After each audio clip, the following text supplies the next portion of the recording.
एक समय की बात है। वीरपुर गांव में एक भाई और एक बहन रहते थे। भाई का नाम राजेश और बहन का नाम पिंकी था। राजेश बहुत ही आलसी था, वह कोई काम नहीं करता था। एक दिन पिंकी बोली, राजेश, तुम कुछ काम क्यों नहीं करते? जब देखो खेलते रहती हो। मैं और माँ कब तक तुम्हें ऐसे ही बोलते रहेंगे? तुम भी तो कुछ समझा करो। मेरी मर्जी, मैं जो मर्जी करूँ। मैं तुमसे छोटा हूँ, जो मेरा दिल करेगा मैं वही करूँगा। जब मेरा समय आएगा तब काम कर लूँगा।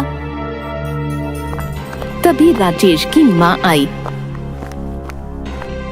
राजेश, ऐसे बात कर रहे हो तुम अपनी बहन से? चलो माफी मांगो, वो तो तुम्हें सही ही कह रही थी। राजेश को गुस्सा आ गया और वह घर से बाहर चला गया। पिंकी भी राजेश को देखकर उसके पीछे पीछे चली गई। तभी पिंकी बोली, राजेश, राजेश, इतने गुस्से से कहाँ जा रहे हो? मैं वन में जा रहा हूँ लकड़ी काटने। जब देखो तुम सब मुझे ताने मारते रहते हो। और इसी तरह पिंकी राजेश का पीछा करते करते वन में पहुँच गई। लकड़ी काटते समय राजेश का पैर फिसला और वह नदी में जा गिरा। पिंकी, पिंकी, मुझे बचाओ, मुझे बचाओ, मैं बह रहा हूँ। राजेश, राजेश, राजेश, राजेश! पिंकी, राजेश पिंकी, उसी नदी में बहता हुआ चला गया दूसरे किनारे पर। अरे, ये मैं कहाँ आ गया? यह किसका महल है? राजेश जैसे ही किनारे से बाहर निकला, उसके सामने एक जलपरी आ गई। ठहर जाओ बेटा, तुम कहाँ जाना चाहते हो? तुम उस महल में जाना चाहते हो? हाँ, लेकिन आप कौन हो? मैं जलपरी हूँ और किनारे पर एक जादुई महल है। उस महल में तुम्हें जो चाहिए वह मिल जाएगा। जलपरी जी, जो भी चाहो, यानी कि खेलना, खाना पीना सब कुछ? हाँ, मैं तो बस उस महल की रखवाली करती हूँ। जलपरी जी, मुझे भी उस जादुई महल में जाना है। मैं कुछ समय अपने घर वालों से दूर रहकर यहाँ रहूँगा। मेरे घर वाले तब मुझे समझेंगे। तुम महल में तो रह सकते हो, लेकिन मेरी इजाजत के बिना बाहर नहीं आ सकते। हाँ जलपरी जी, ठीक है।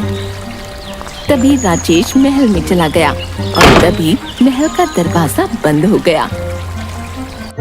कितना सुंदर और बड़ा महल है। अब तो मैं बड़े मजे से रहूँगा, खाऊंगा और पीऊंगा। तभी राजेश महल से बोला, जादुई महल, चलो मुझे सोना है। एक सुंदर सा पलंग दे दीजिए। तभी एक सुंदर सा पलंग हाजिर हो गया। राजेश खुश होकर वहाँ सो गया। वहीं पिंकी अपने भाई को ढूंढने के लिए सबको लेकर आई, लेकिन वहाँ पर कोई नदी नहीं थी। सब उसे ढूंढने लग गए और थोड़ी देर ढूंढने के बाद सब वहाँ से चले गए। राजेश जादुई महल में बहुत खुश था।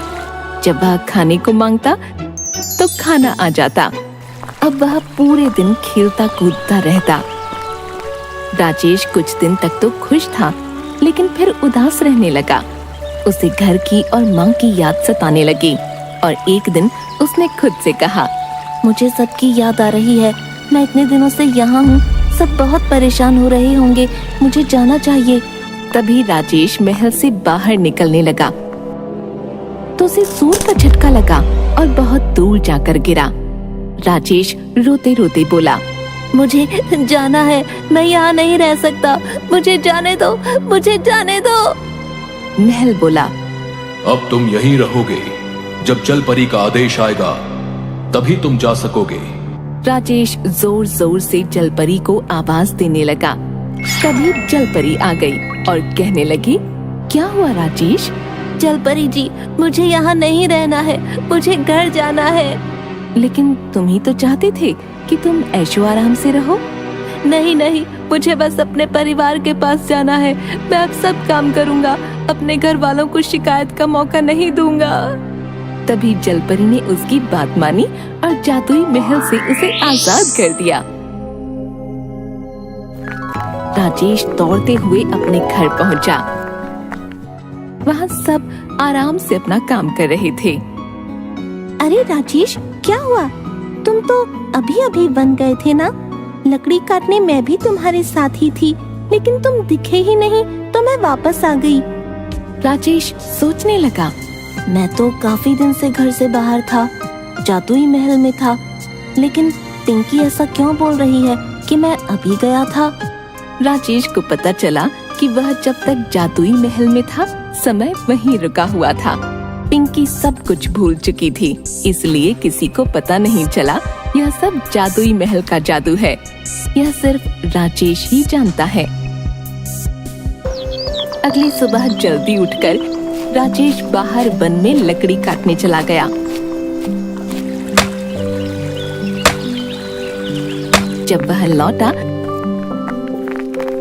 तब माँ और पिंकी उसके पास आए और कहने लगे, राजेश तुम बड़े मेहनती हो गए हो बेटा, हमें माफ कर दो, हम तुम्हें ऐसे ही डांटते थे।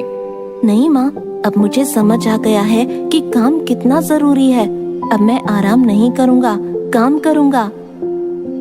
इस तरह माँ और पिंकी दोनों ने राजेश को गले लगा लिया।